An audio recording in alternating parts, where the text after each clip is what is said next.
Good evening and welcome to the Audit and Standards Committee meeting of Melton Borough Council. Members are reminded that we will be using the audio-visual system this evening and the meeting will also be streamed live on YouTube.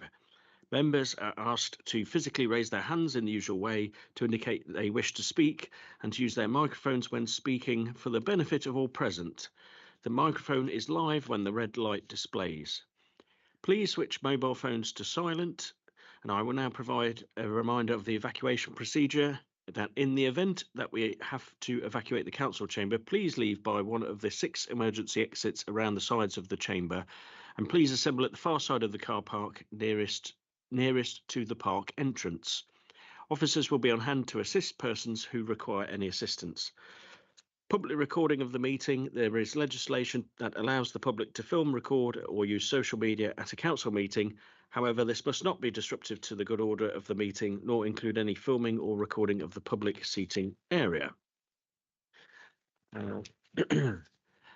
I'm Councillor Lee Higgins and I will chair the meeting of the Audit Standards Committee, and I confirm that we have the following Melton Borough Council officers in attendance tonight. Director for Corporate Services Dawn Garton, Senior Technical Accountant Carol King, Legal Services Manager Tom Pickwell, and the Senior Democratic Services and Scrutiny Officer Adam Green. We also have External Audit from Grant Thornton, Helen Lillington, and Lisa Murray. Thank you, Lisa. So I should have asked that before. Thank you.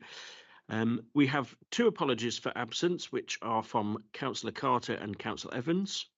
And while my agenda item says number 3, declarations of interest, I'm assuming it's number 2, but any declarations of interest? No, okay, so we'll move swiftly on. So this is the end of year business for this committee. It is the last one before the annual meeting, isn't it? Or do we have one more? We have one in March. Oh, well, that's good. But we do have the statement of accounts. So, Dawn, and if you could open up with the statement of accounts. Obviously, we had our budget meeting just the other week as well, so there might be some questions from members. And I did say to the external auditors as well to provide a comment on them as well. Thank you. Thank you, Chair. So the report presents the statement of accounts for 2023-24 for approval, along with the narrative statement and letter of representation. The draft statements were published on the 31st of May 2024, and Cabinet considered the financial outturn at their meeting in July 2024. Following their approval this evening, they will be signed and published alongside the opinion issued by External Audit. The covering report, which accompanies the accounts, provides a narrative on key aspects of the accounts and key movements between the years. One of the key areas of comment relates to debtors and creditors and changes between the years. However, it does need to be recognised that the balance sheet is a fixed point in time. Through looking at the table in the report, which shows the movement between years, it can be seen that debtors has remained fairly static overall, but creditors have reduced by nearly 2 million. However, there's lots of movements that make up these numbers. Regarding the reduced creditors, some of the key ones to draw to your attention relate to business rates and monies owed to central government. And in respect of business rates, we were holding money for backdated business rate pool money whilst negotiations took place over how these were to be distributed between partners. And this has now been settled, thereby reducing the level of creditors. In addition, we received upfront grant payments for COVID and energy support schemes, which were yet to be paid out. And on the debtors side, whilst business rates preceptor balances moved from a debtor to a creditor balance, this was offset by increased debtors in areas such as accrued debtors, interest accrued, and reduction in bad debt provisions. The auditor will also comment on their report more fully, but we have drawn out in the report an unadjusted material misstatement, and this is due to changes in valuer since we last had a full audit undertaken and the lack of workings to substantiate gross internal areas of our properties. Further work to address this has led to the material misstatement, which, due to the backstop date, there was not time to undertake the necessary work to gain assurance over this adjustment. As such, work is in hand to ensure the necessary measurements are undertaken to inform the 24-25 accounts and subsequent audit. Happy to take questions, Chair. Thank you, Dawn. Any questions from any on the committee at all on that? I did say I'd like to invite the external auditors in statements of accounts, and I know this goes up to 2024.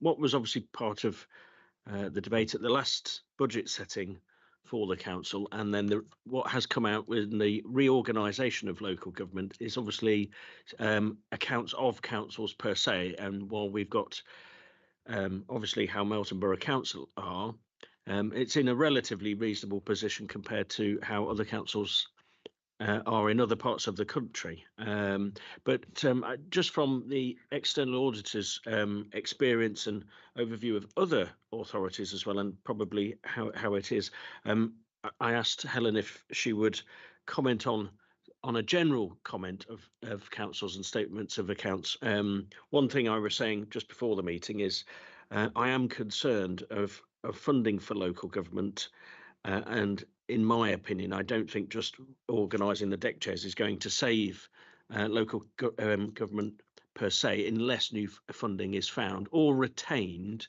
in a local area. But Helen, over to you. Thank you.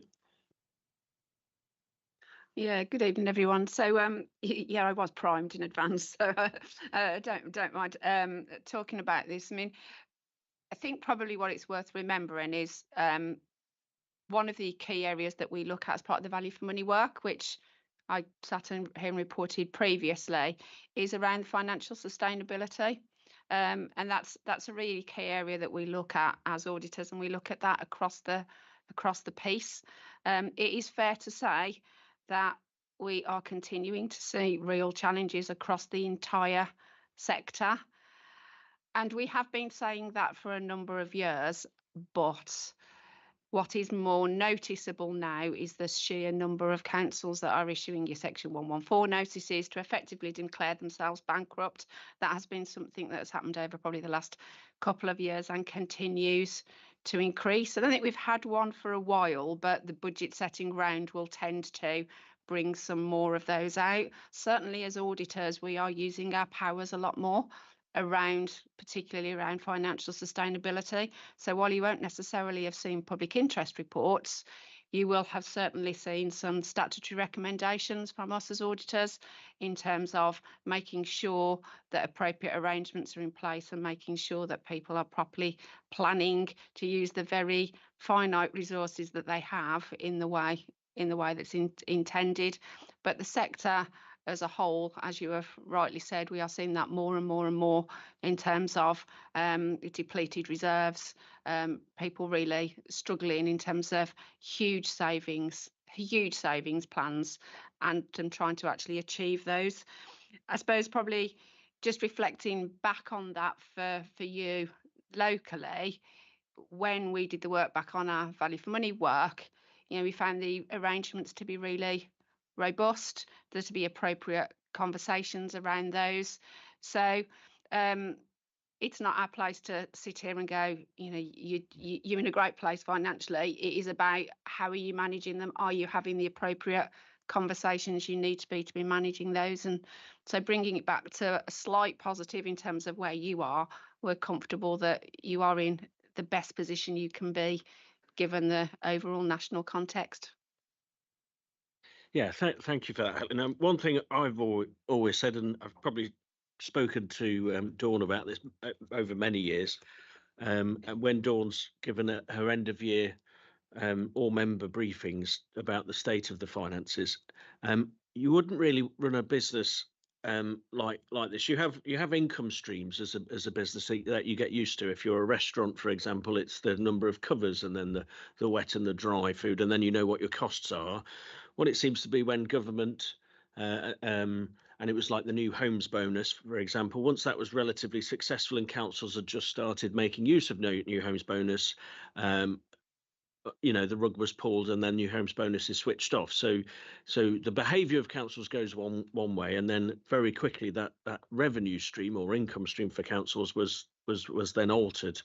And it's very hard to plan for that. And I think it's very hard to plan for officers to plan and then to inform members of all councils of that. And I just hope civil servants, as well as people in government, and I include the last government of this, they just give local government a little bit more time if they're going to change revenue streams. Because one thing that is certain, with the restriction of the revenue raising of council tax, that I think the headline on the Leicester Mercury today was the county had put maximum council tax up, and as we know, council tax doesn't necessarily fund all the services, and so inflation, that's a very much a challenge. Increased wages and everything else is a challenge, and so helping councils to plan, not in the short term over 2 or 3 years, but probably 5 to 10 years in any reorganisation, probably would be very helpful, however local government looks in the future. But that's just my 2 pence worth. I don't know if anybody else wants to comment on that. Alison? Chair, I mean, not necessarily comment on what you've said, but can I ask a question about the report?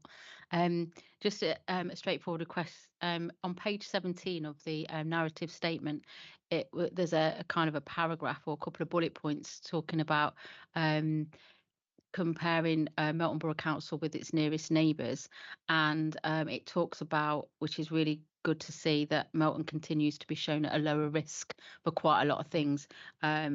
Let me just add some context to it. Projected level of balances.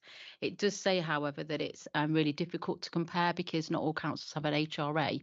So in terms of comparableness, it's not really a word, but do we take out the HRA and then compare Melton without the HRA, or is that low risk calculated with that in mind? Does that make sense? Okay, so that paragraph is talking about our requirement to comment on the SIPVA Financial Resilience Index. And the frustrating thing about that is that they include the HRA in there.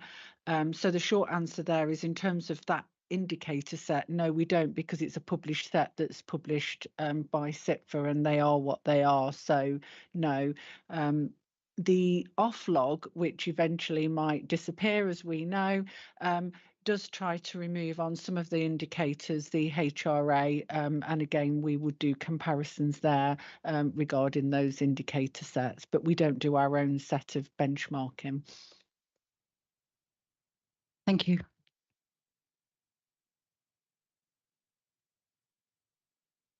Yeah, I mean, the Chancellor increased national insurance payments for employers.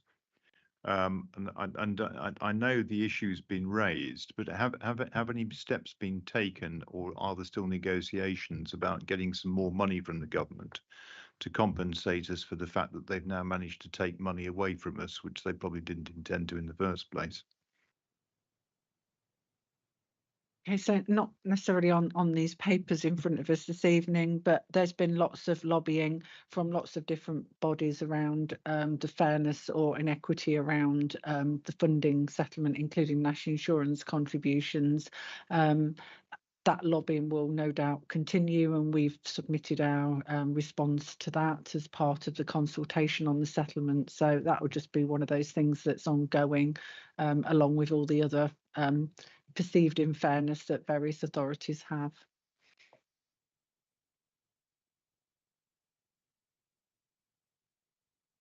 Excuse me.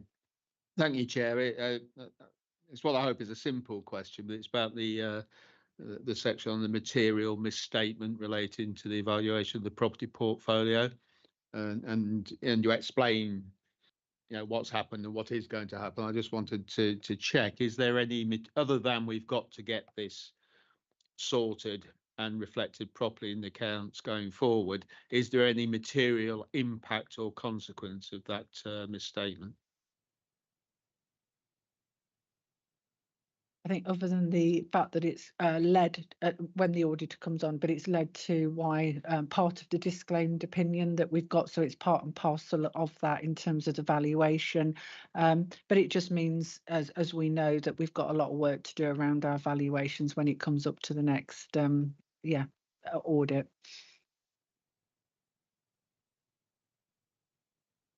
We have one other question.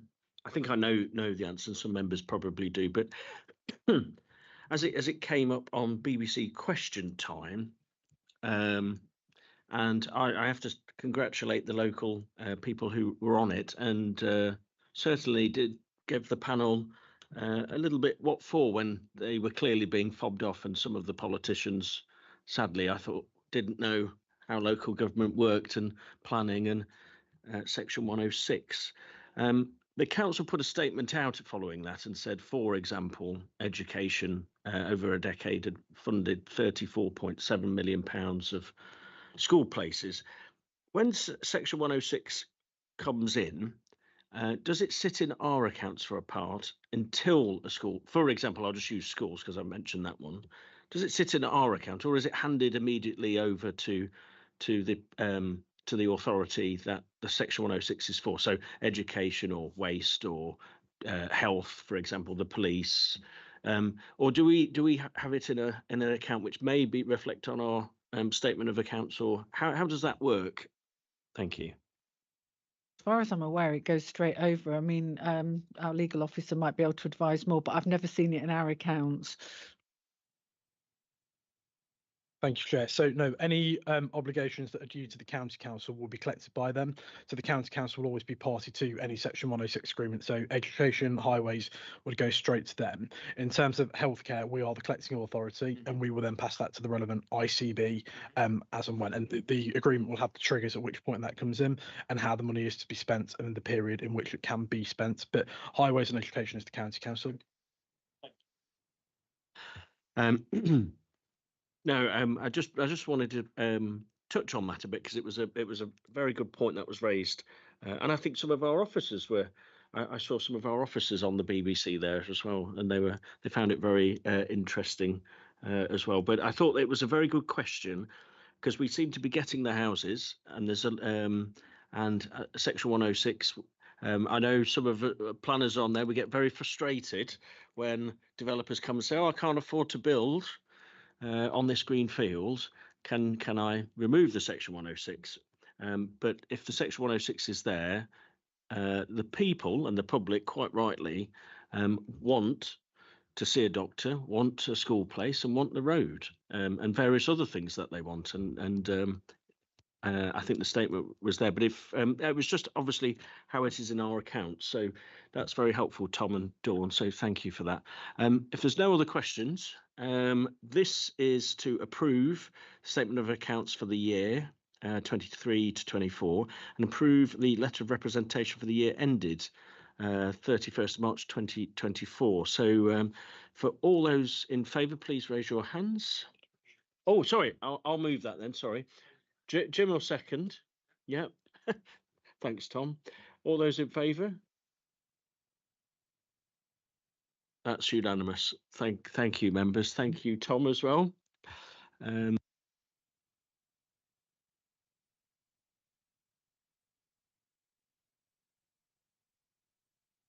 Okay, item 5. So the annual governance statement. So we've got the annual governance statement again. Dawn, this is over to you. Hopefully this will be, there won't be as many questions on this particular point, but over to yourself. Yes, thank you, Chair. So this is the final annual governance statement, which has gone through the external audit process. The draft statement was submitted to you last June for approval and comment and input into the process.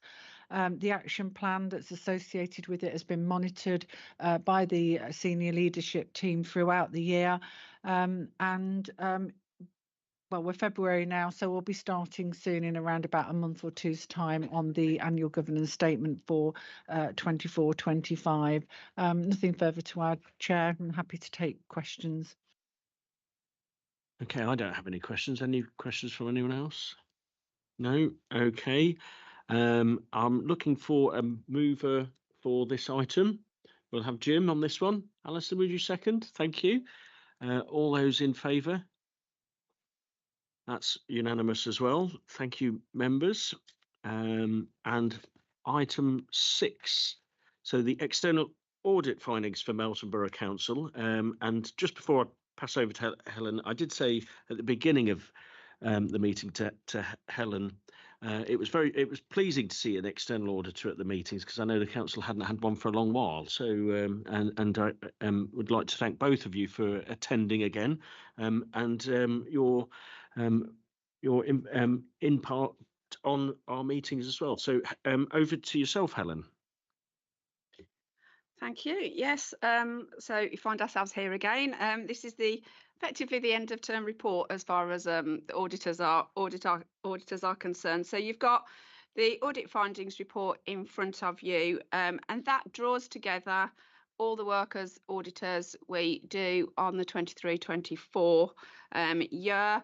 So it draws together the work on the financial statements, which I think is very much the main event tonight, but it's also important to remember that I've got the other responsibility in terms of value for money.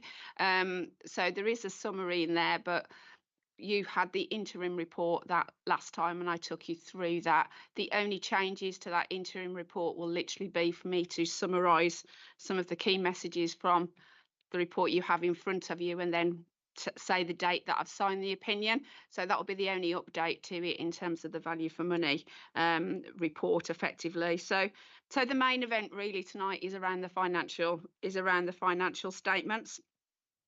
And what I'm going to do is I'm just going to set the report in a little bit of context, and then I'm going to allow Lisa just to take you through some of the sort of more details that I think it's important we just highlight. So I am sat here tonight telling you are going to have a disclaimed opinion. Now, normally as auditors, that's not a nice thing to say, and you probably don't want a disclaimed opinion either. But hopefully, as we've gone through the year together, you'll have more than been aware that that was always where we were going to end up. We've got no assurance over opening balances because you haven't had an audit for a number of years. So a disclaimed opinion was always going to be the position that we've ended up in. There is, as Dawn mentioned, there is an additional sort of couple of sentences in the disclaimed opinion that highlights where we got to around property, plant and equipment. But that is the only area of work that we have been unable to complete that we set out to complete at the start of the year. And that's a really, really, really important point to draw out. We have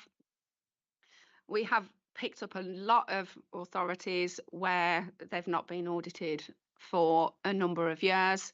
That has thrown up many, many challenges. And there are a good number of authorities that are sat with a disclaimed opinion, but the disclaimed opinion is we haven't been able to get enough assurance, we haven't been able to finish the work. So that is different to the position you find yourselves in. So what I'm saying is really for you as a committee, I would take a good deal of assurance from the fact that we have actually been able to complete the audit work, with one tiny exception, that we intended to complete. And what is really pleasing, and you'll see from the report, is we've actually found very little. There's the adjustments that we found are around misclassifications. There's some tweaks around disclosures. Those are the things we will always find in an audit. So it is a really clean, really good report, which I think it's hard to look at that when you are sat with a disclaimed audit opinion, but I think it's really important to set it in context against where you've come from, what the national picture looks like. Certainly, we've got another few days to go before the 28th of February, and it is looking like there is only going to be one authority that actually leaves what we call the backstop club. There is only one authority that had a backstop last year that has actually managed to get back to a clean opinion. And that has required basically a two years of audit to get to that position. We tried it as a pilot and it has been very hard work, but it is looking increasingly likely that there'll be one. But there is also a number of authorities that are actually entering the backstop club for the first time. They've had clean opinions in previous years, and because now there is a stop date in terms of when we have to finish the audit by, they are now in that same position that you would have been in for a number of years. So I think really important just to recognise the journey you've been on and where you've got to. I'll let Lisa talk about where we've ended up in terms of property, plant and equipment. But I think in terms of how we go forward and how you get back to a point of a clean opinion, property, plant and equipment will be a really key part of that. But also in terms of how the accounts get produced and pulled together, we've had really great cooperation from the finance team. Dawn and the finance team, we've worked really well. Where there have needed to be improvements, it is when things have started to come outside of finance, and that is not uncommon. We do tend to find that financial accounts feel like the finance team's baby, for want of a better phrase, and they are rightly proud of them and they spend a lot of time doing that work. But often as auditors, we need to go outside of that finance team and get evidence from other parts of the council. And understandably, those accounts are probably not seen as quite as important to those people because they're slightly further removed. But actually making sure that they're a priority, particularly during the audit, is a really key focus, and that is particularly important when it comes to things like property, plant and equipment, because they are huge numbers in the accounts. It's a huge estimation, and we need a lot of cooperation around those records.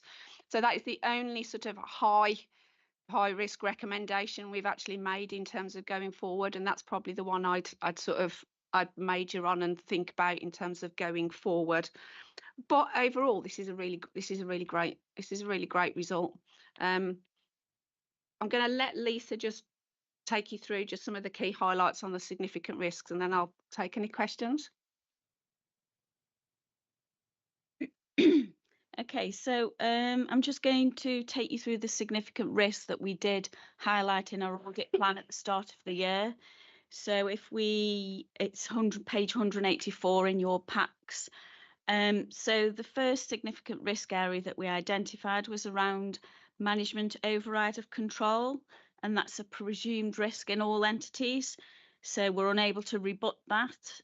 We did a significant amount of testing around this area, as you can see in the bullet points on page 184. We didn't find any significant issues in this area. You can see that we have raised, we did have some issues that we identified around off-ledger adjustments. However, we audited those in full, and the council provided the necessary evidence to support those, so we were comfortable with those. And also, we found some issues around compliance with the disclosures around critical judgments and estimation uncertainty. And so they are reflected in Appendix B. We've raised some recommendations around those going forward. Over the page, on page 185, we have our risk of fraud in revenue recognition and expenditure. The revenue expenditure risk, revenue recognition, risk, we did rebut in our audit plan. However, you can see there the bullet points show the significant work that we've been able to do in this area, and we completed all of our work in this area. We did raise 3 misclassification issues, which are explained in more detail in Appendix C. They were around misclassification things. So there was a DWP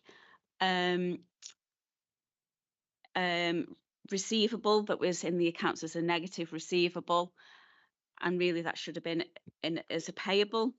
And that's in an adjusted misstatement that hasn't been adjusted in the accounts that you've got in front of you today.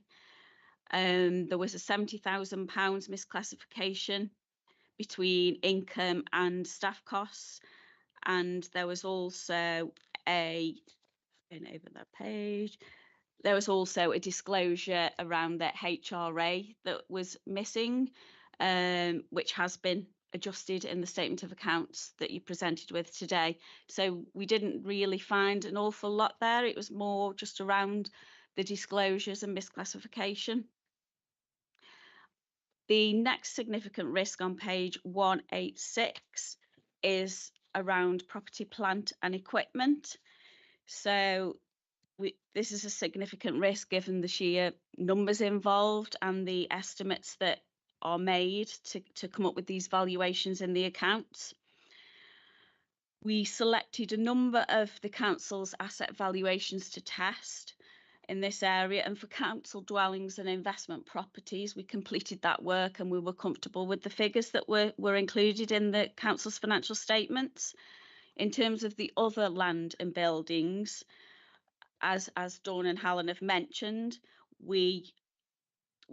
for the sample of assets that we selected for testing, the authority were unable to provide the floor plans and site areas to substantiate the figures that had been included in the calculation. As well as that, we did experience significant delays, which has already been alluded to by Helen, in terms of our liaison with the property team at the council and also the external valuer. So that did delay the progress with our audit work. So subsequently, the council did engage an expert to get those site areas. And then on review of those by ourselves, we identified that they were significantly different to the original figures that were in the calculations.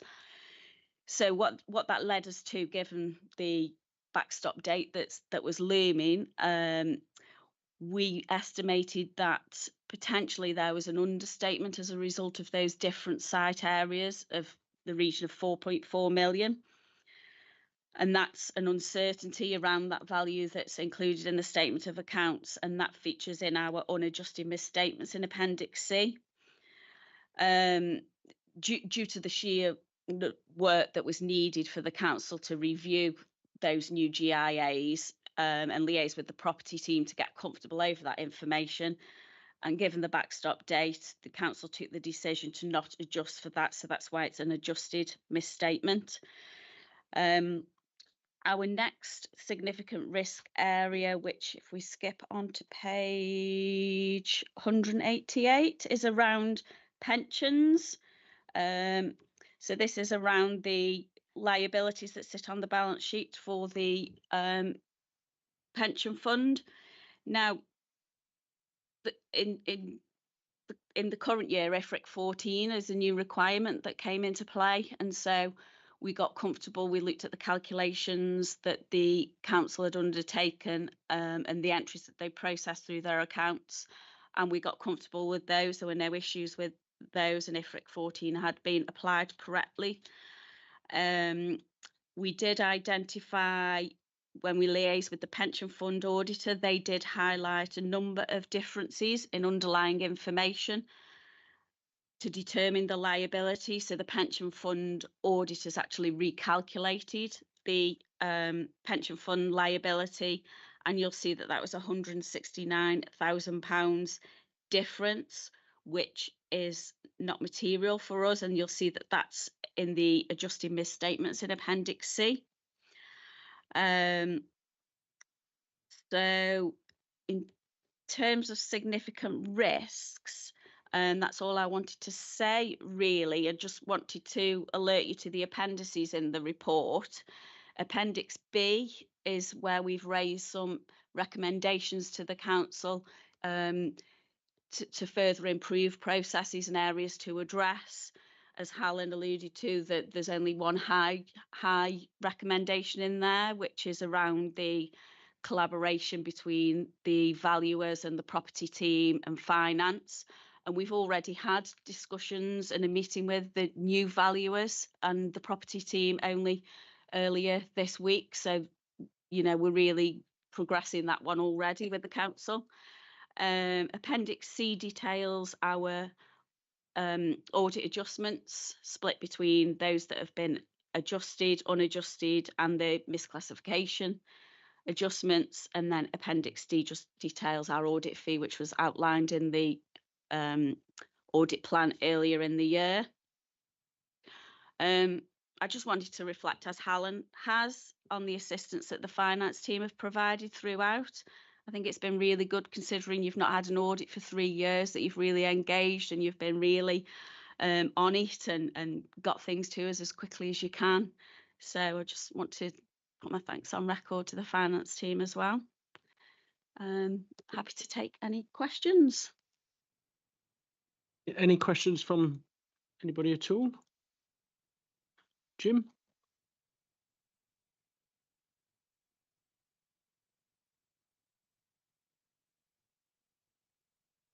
In the pack. It is in the delay in the certification and completion of the audit. So have you got that?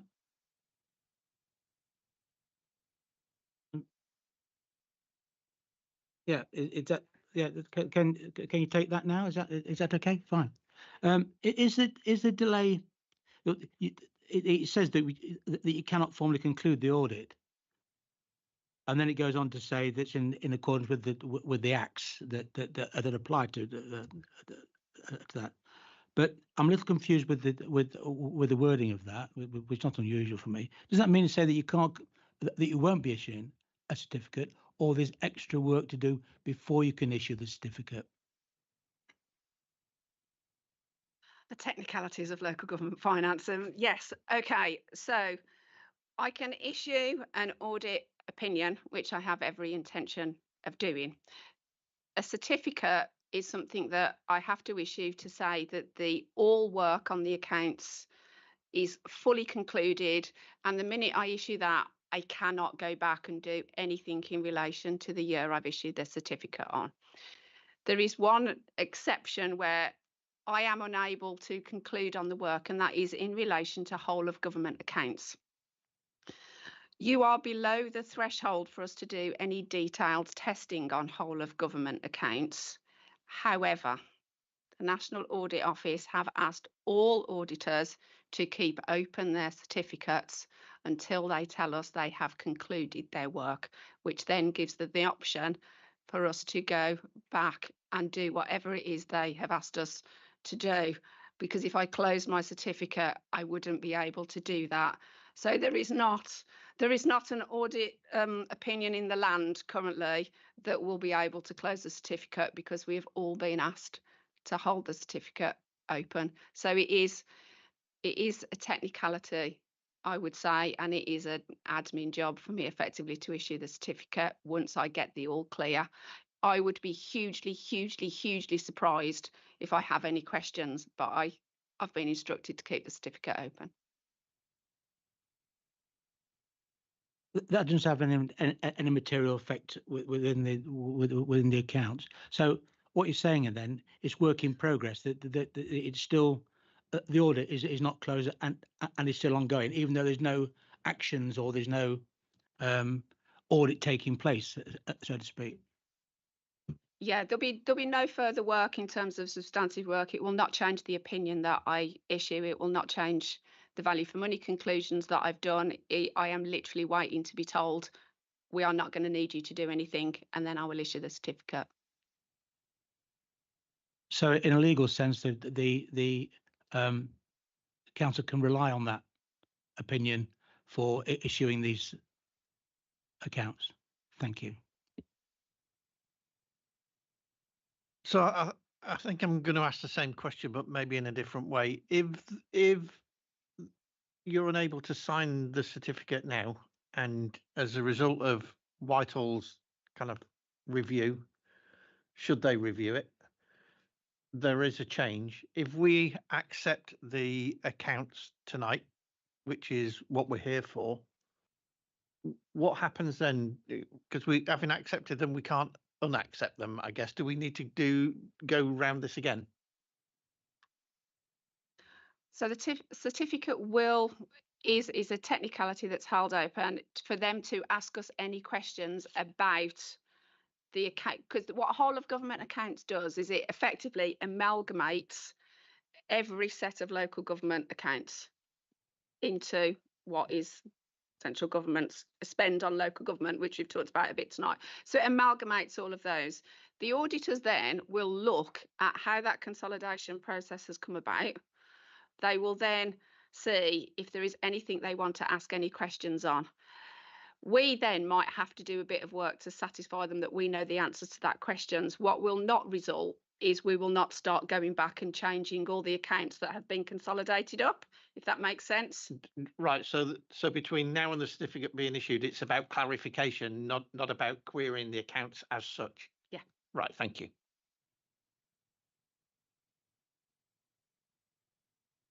Thank you.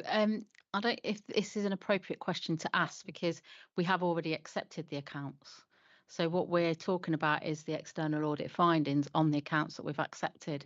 So there was a couple of items that you'd obviously brought out as part of your kind of presentation on the accounts.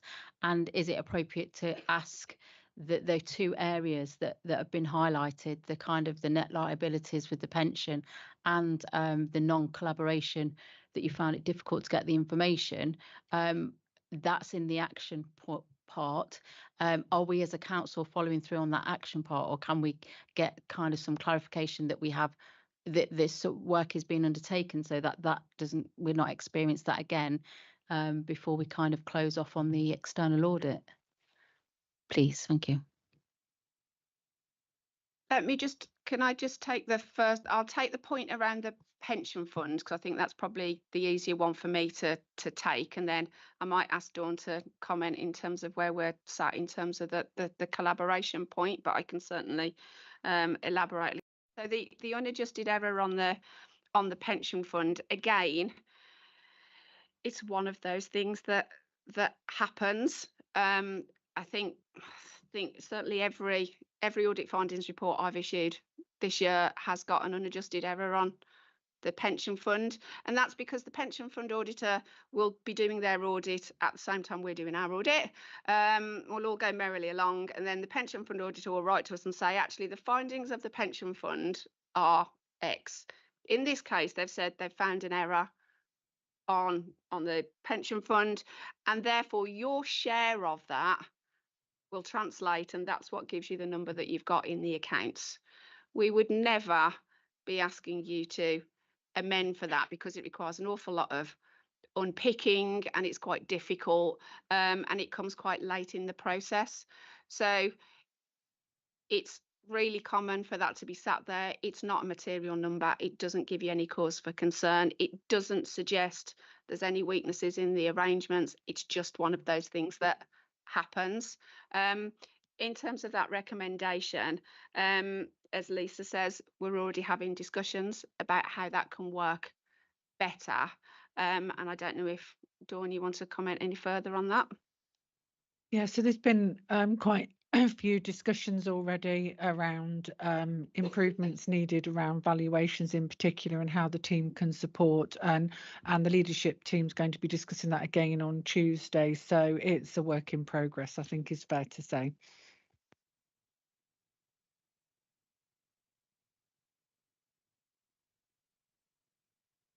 Just the second point about the collaboration and the delay in the information. I understand that I listened carefully, and you were saying that it wasn't the finance team that created that difficulty. I guess the question is not to exonerate the finance team, but to find out from maybe the officers, is there at a senior team level, is some work being undertaken to make sure that there is that collaboration going forward, if that makes sense? Or do you know of any work to repair, to make that issue not an issue in the future? As I say, I think the focus certainly at the discussions next week and to date has been mainly around the property issues. After this evening, what I'm putting in place is all of those recommendations, and that management response will go on a quarterly basis to the leadership team, and we will be tracking our progress. So I think, in terms of that wider collaboration, that will be discussed on a quarterly basis at the leadership team, and we'll see what progress has been made. Thank you, Dawn. Yeah, I just wanted to kind of iron out any risk going forward for anything, but brilliant work. I'm sure everybody else will say the same in terms of all that, the toughness of that scrutiny and the audit process that must have been going on over the past, I don't know, how many years to try and get us to the point that we are. My two questions were purely about any risk going forward and to kind of like iron out those issues that it's not the finance team that were the most difficult. So well done. Well done.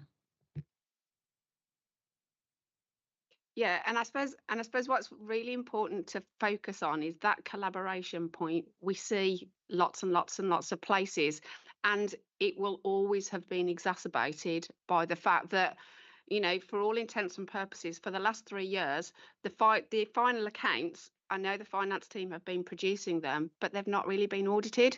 So for the rest of the organisation, that, you know, it's probably not even entered the consciousness because it's just happened. Whereas this year, for the first time in a number of years, it's had that audit and we've needed to go outside. So it's been a little bit of a shock to the system, I think, but I think we've got really good, you know, processes in place to take that forward. So there's an element of tempering required, I think, just because of where you are. So Okay, any other questions or any members wish to comment at all? No? Okay. Well, we don't have to vote on this one. This is just to note the findings for council.